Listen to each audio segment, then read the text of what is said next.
اعوذ باللہ من الشیطان اللعین الرجیم بسم اللہ الرحمن الرحیم الحمدللہ رب العالمین الصلاۃ والسلام علی اشرف الانبیاء والمرسلین وآلہ الطیبین الطاہرین ولعنۃ اللہ علی اعدائہم اجمعین اما بعد بسم اللہ الرحمن الرحیم۔ جیسا کہ میں نے عرض کیا کہ یہ ابو الفرج اصفہانی نے یہ ساری چیزیں نقل کیں، اپنی کتاب کے اندر بیان کیں، اس کی وجہ سے لوگوں نے سمجھا کہ یہ وہیں والی جناب سکینہ ہیں۔ دیکھیں تاریخ کے اندر بہت ساری سکینہ نام کی خواتین گزری ہیں، جس طرح سے خود سکینہ ایک گزری ہے جو مصعب ابن زبیر کی بیٹی ہے، ایک سکینہ گزری ہے جو سکینہ بنت خالد ہے، ایک سکینہ گزری ہے جو امام علی زین العابدین علیہ السلام کی کنیز کا نام تھا، اور سکینہ بنت مصعب ابن زبیر کے بارے میں تاریخ میں یہ ملتا ہے۔ تاریخ بیان کرتی ہے اس چیز کو کہ ماشاءاللہ سے یہ بہت روشن خیال اور خوش مزاج خاتون تھیں، اور ان کے عمر بن ربیعہ کے ساتھ بھی ماشاءاللہ سے بہت اچھے تعلقات تھے۔ اس طریقے سے اور بھی تاریخ نے بہت ساری چیزیں بیان کی ہیں کہ ان کے کن کن سے تعلقات تھے، اور یہ محفلیں لگاتی تھیں شعراء کی، اور ناچ گانے کے پروگرام ہوتے تھے۔ یہ ساری تقریر جو ہے وہ تاریخ اس چیز کو بیان کر رہی ہے۔ لہذا دشمن اہل بیت نے اس خاتون کے کردار کا رخ جناب سکینہ بنت الحسین کی طرف موڑ دیا، جو بی بی شام کے اندر انتقال کر چکی تھی۔ اس بی بی کی جب نام تاریخ میں نہیں آیا تو اس کا فائدہ اٹھا کے انہوں نے کہا کہ وہ مدینے تک زندہ واپس پہنچیں، اور مدینے میں انہوں نے نعوذ باللہ شادیاں کیں اور ایک عرصے تک زندہ رہیں۔ یہ سارے جتنے بھی سکینہ بنت مصعب ابن زبیر کے کردار تھے، یہ دشمن نے ان کی طرح موڑ دیے، اور اس وجہ سے عوام ناس کو شک میں ڈال دیا۔ لہذا دیکھیں ایک روایت ہے، ایک داریت ہے۔ روایت کے اندر تو آپ یہ ابو الفرج اصفہانی سے یہ ثابت کر سکتے ہیں، لیکن حقیقت کیا ہے؟ ہر جانے والا زائر شام میں جا کے زیارت کر کے دیکھ کے آ کے خود بتا سکتا ہے۔ میری برادران اہل سنت سے بھی گزارش ہے کہ وہ جائیں شام کی زیارت کرنے کے لیے،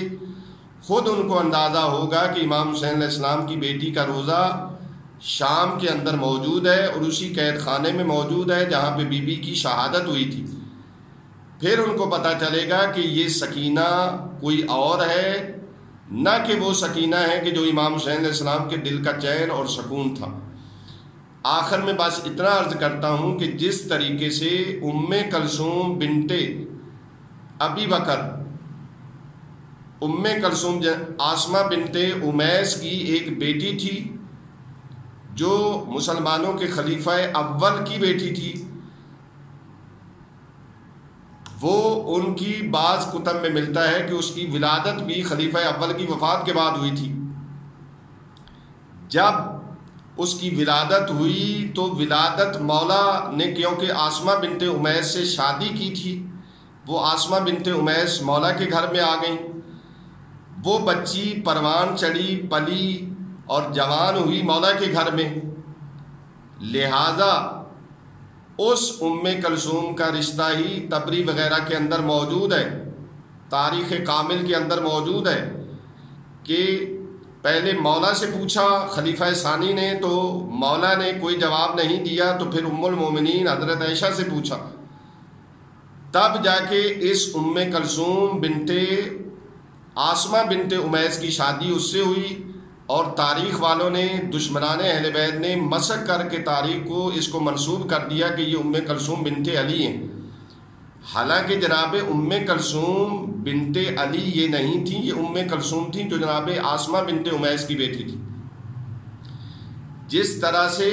خائنوں نے یہاں پہ کام کیا تاریخ کے اندر، اسی طرح سے جناب سکینہ کے حوالے سے بھی اس ابو الفرج اصفہانی نے بادشاہ وقت کی خشنودی حاصل کرنے کے لیے اس تاریخ کو مسخ کر کے بی بی کے کردار کو مشکوک کیا لوگوں کی نظر میں۔ یاد رکھیے جو اہل بیت کے ساتھ اس طرح کا برتاؤ رکھتا ہے اس کا انجام اچھا نہیں ہوتا۔ یہی وجہ ہے کہ تاریخ بتاتی ہے کہ یہی جس نے جناب سکینہ کی کردار کشی کی یہ بعد میں پاگل ہو کے مرا۔ بس خدا سے آخر میں دعا ہے کہ خداوند عالم ہمیں معرفت خداوندی، معرفت محمد و آل محمد اور معرفت رسول خدا کے جو جانثار اصحاب ہیں ان کی عطا فرمائے۔ وآخر دعوانا ان الحمد للہ رب العالمین۔